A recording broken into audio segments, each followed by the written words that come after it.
Assalamualaikum warahmatullahi wabarakatuh. Kami dari kelompok 6 ingin mempresentasikan materi pendidikan agama Islam yang ke-7, yaitu tentang konsep etika dan estetika Islam dalam pengembangan saintek. Sebelum memasuki pemaparan penjelasan dari kelompok kami, izinkan kami untuk memperkenalkan diri. Nama saya Muhammad Fakir Ahmad. Selanjutnya ada rekan saya bernama Nurul Anita. Selanjutnya ada Lulu Syairunisa.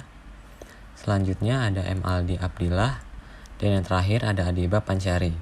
Selanjutnya di sini dirincikan untuk pemaparan materi presentasi dari kelompok kami. Kepada Adiba, waktu dan layar dipersilahkan. Makna etika Islam. Etika dalam Islam diistilahkan dengan akhlak yang berasal dari bahasa Arab, yaitu al-akhlak atau al-khuluq, yang berarti budi pekerti, tabiat atau watak.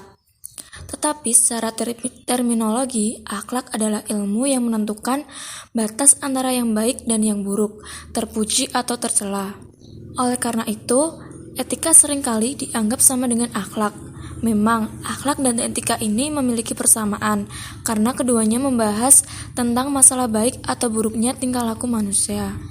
Di sisi lain, ada juga perbedaan di antara akhlak dan etika, yaitu akhlak sendiri lebih dekat dengan kelakuan atau budi pekerti yang bersifat aplikatif atau penerapan sehari-hari.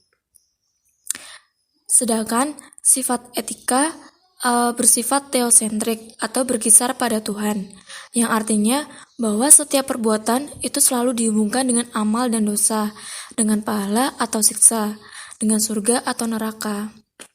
Fungsi etika Islam ini adalah untuk menuntun manusia agar tidak terjerumus kepada kezaliman yang diciptakan oleh moral atau adab yang buruk, yang mana akan merusak manusia itu sendiri. Oleh karena itu, etika Islam sangatlah penting untuk dipahami dan diikuti sebagai pembeda di antara manusia dengan hewan yang tidak memiliki akal pikiran dan akhlak. Makna akhlak di dalam Islam. Akhlak sendiri berasal dari kata khulukun, yang berarti budi pekerti, perangai, tingkah laku atau tabiat. Sedangkan secara istilah, akhlak itu adalah tabiat atau sifat seseorang, yaitu dalam keadaan jiwa yang sudah terlatih, sehingga dalam jiwa tersebut benar-benar telah melekat sifat-sifat yang melahirkan perbuatan dengan mudah dan spontan tanpa dipikirkan lagi. Artinya, bahwa akhlak itu adalah sifat yang sudah tertanam dalam diri manusia, sehingga akhlak tersebut akan muncul dengan sendirinya tanpa adanya pemikiran atau pertimbangan terlebih dahulu, serta atas kemampuan sendiri. Sumber akhlak di sini dari Al-Quran dan Sunnah, bukan akal pikiran atau pandangan masyarakat yang sebagaimana pada konsep etika. Macam-macam akhlak Islam dibagi menjadi dua macam, yaitu ada akhlak tercela, yaitu akhlak al-mudmumah. Dalam pembahasan ini, akhlak tercela didahulukan terlebih dahulu dibandingkan dengan akhlak yang terpuji. Karena apa? Karena agar kita melakukan terlebih dahulu usaha takliyah, yaitu mengosongkan atau membersihkan diri atau jiwa dari sifat-sifat tercela sambil mengisinya dengan sifat terpuji. Kemudian kita melakukan tajalli, yaitu mendekatkan diri kepada Allah Subhanahu wa Ta'ala. Menurut Imam Al-Ghazali, akhlak tercela ini dikenal dengan sifat-sifat muhlikat, artinya segala tingkah laku manusia yang dapat membawanya kepada kebinasaan dan kehancuran diri, ya tentu saja bertentangan dengan fitrahnya untuk selalu mengarah kepada kebaikan. Macam akhlak yang kedua yaitu ada akhlak terpuji. Al-akhlak al-mahmudah. Menurut Al-Ghazali, berakhlak mulia atau terpuji itu artinya menghilangkan semua adat kebiasaan yang tercela yang sudah digariskan dalam agama Islam, serta menjauhkan diri dari perbuatan tercela tersebut, dan kemudian membiasakan adat kebiasaan yang baik, melakukannya dan mencintainya. Selanjutnya ada budaya dalam Islam. Kata budaya ini berasal dari bahasa Sanskerta yaitu budaya.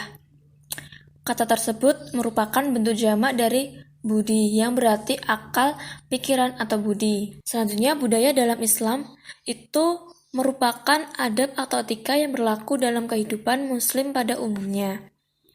Adab yang dimaksud di sini yaitu adalah adab baik yang diwahyukan oleh Allah Subhanahu wa taala dalam Al-Qur'an dan diturunkan melalui malaikat Jibril melalui Nabi Muhammad SAW. Budaya adalah suatu cara hidup yang berkembang dan dimiliki bersama oleh sekelompok individu, serta selalu diwariskan satu generasi ke generasi lainnya. Selanjutnya itu ada akhlak sebagai penggerak budaya.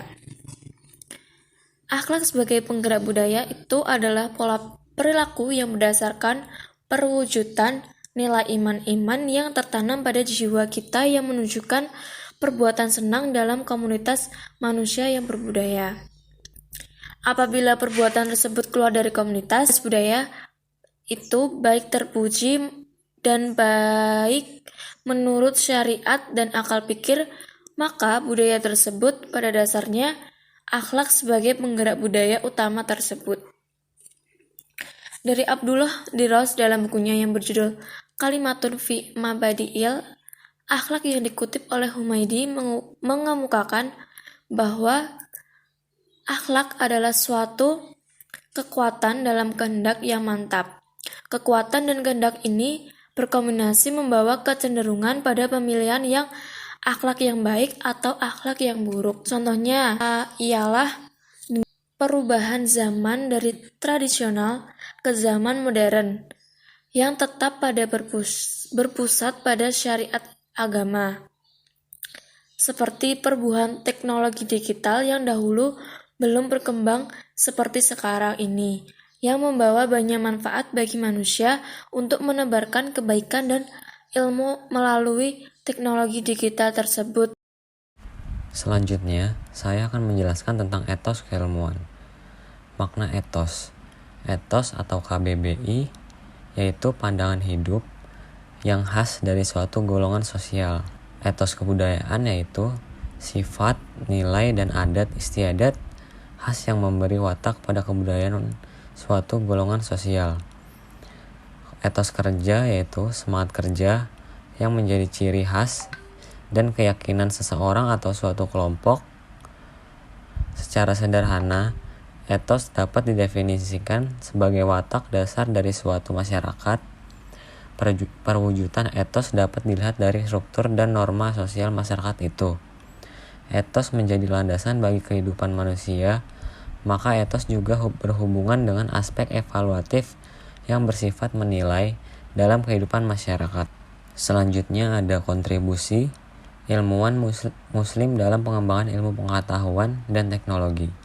Yang pertama ada Abu al-Is Ibnu Ismail Ibnu al-Razaz al-Jazari, ilmuwan dari Al-Jazirah, Mesopotamia yang hidup pada abad pertengahan.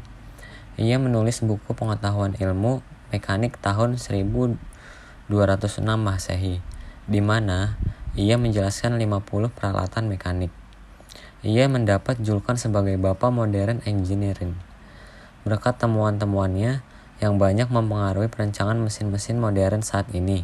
Selanjutnya ada Abbas Ibnu Firnas, seorang penemu fisikawan, kimiawan, dan teknisi asal Andalusia pada tahun 852 Masehi. Ibnu Firnas melakukan uji coba terbang dari menara Masjid Mesquita di Cordoba dengan menggunakan semacam sayap dari jubah yang disangga kayu. Alat yang digunakan Ibnu Firnas ini kemudian dikenal sebagai parasut pertama di dunia. Selanjutnya ada Taqiyuddin Asy-Syami. Taqiyuddin Asy-Syami adalah seorang saintis Turki Muslim, pakar di bidang astronomi, mekanika fisika, matematika, biologi, farmasi, filsafat, dan teologi. Penemuannya dalam bidang astronomi adalah teleskop. Ia juga menuliskan sebuah buku khusus yang menjelaskan tentang metode pembuatan teleskop dan cara menggunakannya. Selanjutnya ada Ibnu al-Haytham. Abu Ali Muhammad al-Hasan bin al-Haytham atau lebih dikenal dengan nama Alhazen, di daerah barat adalah sering ilmuwan yang ahli dalam bidang sains, falak, matematika, geometri, pengobatan, dan filsafat. Ia merupakan orang pertama yang menulis dan menemukan berbagai data penting mengenai cahaya. Dari sana, Ibnu Al-Haytham menemukan kamera obscura untuk mempelajari fenomena gerhana matahari, di mana Al-Haytham membuat lubang kecil pada dinding yang membuat gerakan matahari dapat diproyeksikan lewat permukaan datar. Selanjutnya yang terakhir ada Ibnu Sina.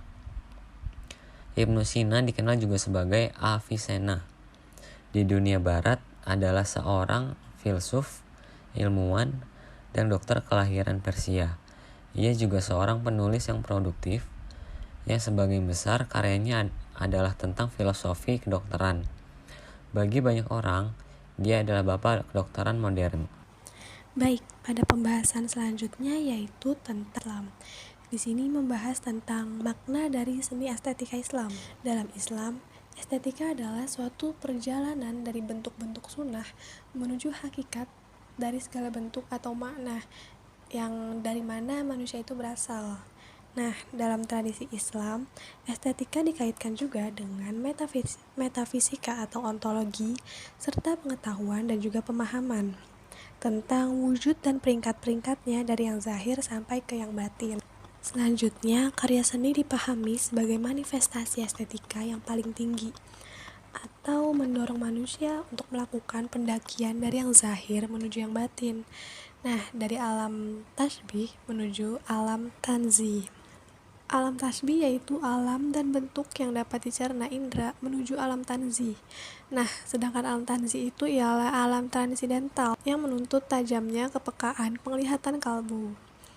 Selanjutnya, kesenian pada dasarnya adalah mubah atau jais. Mengapa bisa dikatakan seperti itu? Karena mubah itu ada sangkut pautnya dengan pahala dan siksa, yang artinya boleh dijalankan dan juga tidak dijalankan itu juga tidak mengapa.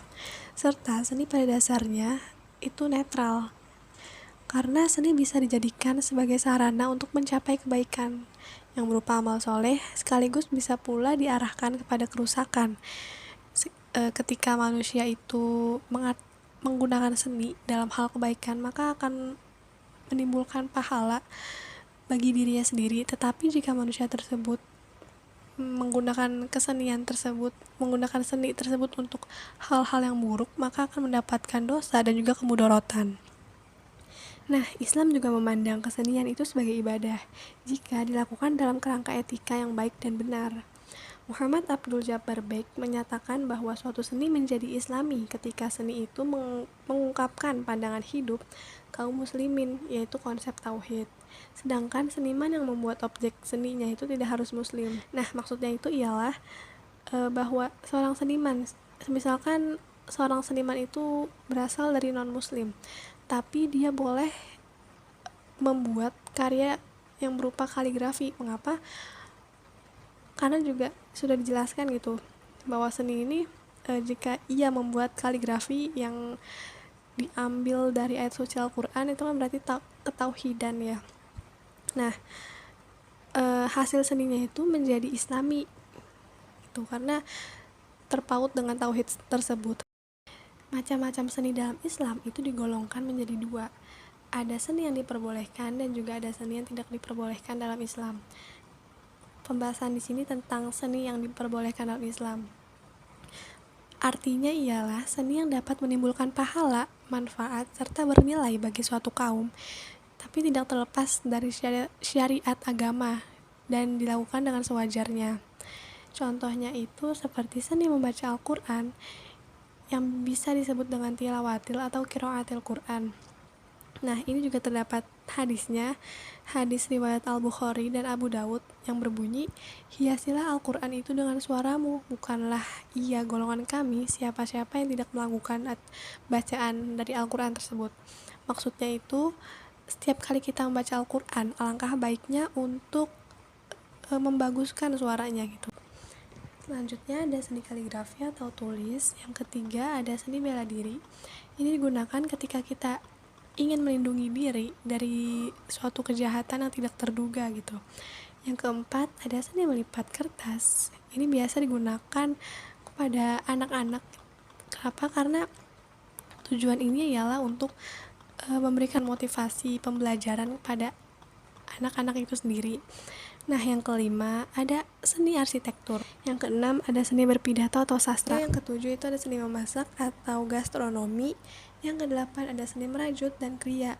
Nah, seni ini menghasilkan karyanya tersebut dapat bernilai. Macam-macam seni dalam Islam selanjutnya ialah seni yang tidak diperbolehkan dalam Islam. Mengapa tidak diperbolehkan? Karena seni tersebut dapat menimbulkan kemudaratan bagi yang menggunakan atau melihatnya, karena bisa saja seperti menampakkan aurat yang tidak seharusnya ditampakkan serta tidak ada keberkahan di dalamnya. Jadi Allah Subhanahu wa taala sudah melarang umatnya gitu untuk menjauhi segala perbuatan-perbuatan yang tidak bermanfaat. Nah, contoh-contoh dari seni yang tidak diperbolehkan yaitu adalah seni rupa dan mematung. Seni ini dapat menyerupai seorang manusia gitu, sama saja dengan menyekutukan Allah. Yang kedua, ada menyanyi dan musik. Mengapa? Karena yang sudah seperti kita ketahui bahwa suara wanita itu kan aurat.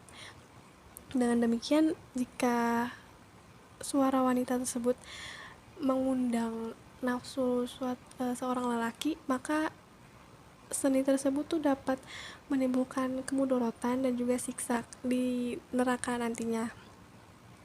Yang ketiga, ada tarian. Tarian sudah tentu menampakkan lenggak-lenggok tubuhnya serta juga mengenakan pakaian yang berbentuk tubuh, yang dimana pasti itu akan dilihat oleh yang bukan mahramnya. Hal tersebut akan menimbulkan dosa juga. Yang keempat itu ialah vandalisme. Vandalisme ini merusak alam ataupun ciptaan dari Allah gitu. Seni selanjutnya itu adalah seni yang narsisme. Nah, yang keenam adalah tindik atau body piercing. Tindik ini kalau zaman dahulu sering dilakukan pada bagian telinga, tetapi pada zaman sekarang sudah banyak digunakan pada bagian tubuh manapun, dan juga ini termasuk pada perubahan atas ciptaan Allah Subhanahu wa taala yang semestinya harus kita jaga dan kita rawat. Yang ketujuh ada seni operet atau seni pertunjukan. Nah, seni yang terakhir yaitu adalah seni kontemporer. Jadi, seni kontemporer adalah seni yang tidak terikat oleh aturan-aturan zaman dulu dan berkembang sesuai dengan zaman sekarang. Di sini saya akan mempresentasikan peran seni dalam pengembangan harmoni. Di sini saya akan menjelaskan apa itu seni dan apa itu harmoni. Seni. Menurut Ki Hajar Dewantara, arti seni adalah keindahan sehingga dapat mempengaruhi perasaan seseorang yang melihatnya. Dan seni merupakan perbuatan manusia yang mempengaruhi dan menimbulkan perasaan yang indah. Seni adalah keahlian buat karya yang bermutu, atau dilihat dari segi kehalusannya, keindahannya, fungsinya, bentuknya, makna dari bentuknya, dan sebagainya. Lalu, apa itu harmoni? Menurut Kamus Besar Bahasa Indonesia, harmoni adalah pernyataan, rasa, aksi, gagasan, dan minat, keselarasan, dan keserasian. Lalu, apa hubungan seni dalam pengembangan harmoni? Seni sudah jelas tentu memiliki peran bagi keseimbangan atau harmoni kehidupan manusia. Kesenian dipandang mampu menyelaraskan hubungan antar manusia. Kalau seni sebagai bentuk ekspresi seorang seniman dalam melihat fenomena dan hubungan manusia yang ada, tentu masyarakat penikmat akan merasakan getarnya. Getar itu akan menyublim dalam jiwa dan hati manusia. Setelah itu menjadi sinyal dalam kehidupan nyata ini. Seni yang baik selalu akan mengantar getar-getaran kepada penikmatnya. Lalu di sini ada pernyataan, mereka yang menyukai seni akan menjalani hidup dengan cara yang rapi, indah, dan bernilai. Mengapa? Sebab keselarasan dan harmoni merupakan hal yang sangat diutamakan bagi para pelaku seni. Dalam hal ini, banyak yang bertanya, mengapa seniman mempunyai kontrol emosi yang lebih baik ketimbang manusia lain pada umumnya? Ini karena proses menuju arah ke sana membutuhkan waktu yang sangat panjang. Dalam mengolah cipta, rasa, dan karsa, seorang pelaku seni menempa diri untuk sabar, ikhlas, dan penuh dengan renungan. Di sini saya akan menjelaskan tentang teknologi Islam dan dampak sains serta teknologi dalam kebudayaan Islam. Di sini ada makna dari teknologi menurut pandangan Islam. Para cendekiawan Muslim di era kekhalifahan menganggap teknologi sebagai cabang ilmu pengetahuan yang sah. Fakta itu terungkap berdasarkan pengamatan para sejarawan sains Barat di era modern terhadap sains di abad pertengahan.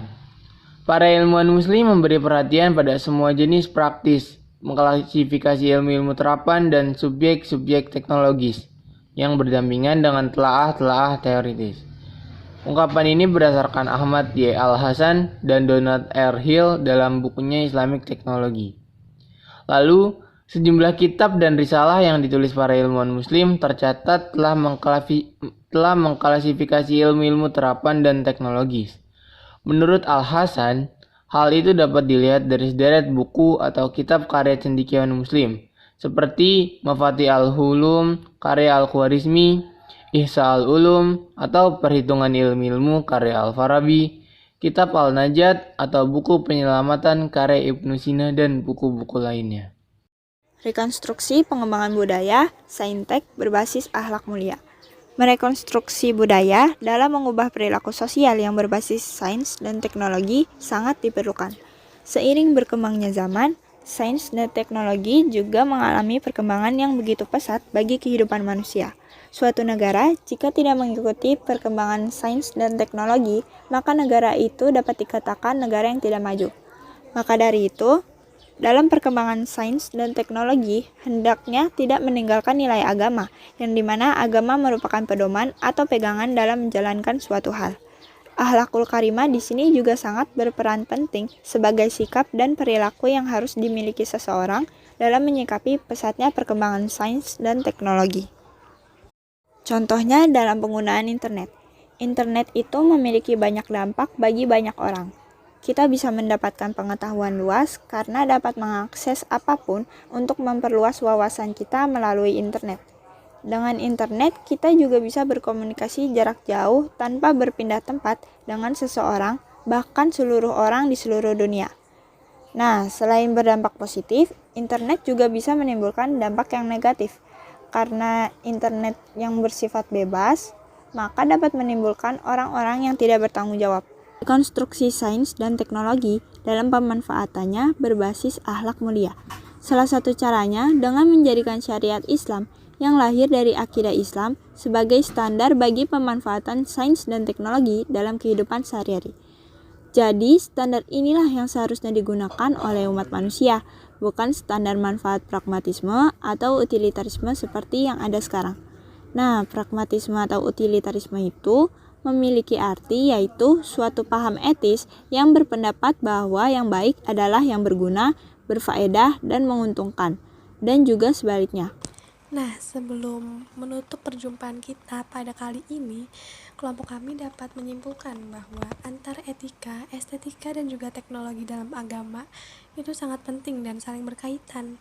Apabila itu semua dijadikan satu kesatuan, maka akan menghasilkan kesempurnaan dan juga keindahan dalam Islam itu sendiri, tetapi tetap memperhatikan syariat dan ajaran Islam berbasis akhlak dan juga kebaikan. Contoh dari keintegrasian itu semua ialah seperti menebarkan kebaikan ataupun ilmu yang berupa syiar melalui teknologi berbasis jaring internet yang disusun sesuai dengan syariat Islam dengan etika dan akhlak yang baik serta keestetikan yang dibuat dalam syiar tersebut, gunanya agar dapat memudahkan orang lain dapat melakukan dan juga memahami isi dari penyampaian.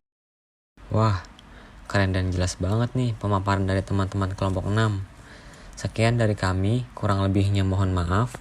Terima kasih. Wassalamualaikum warahmatullahi wabarakatuh.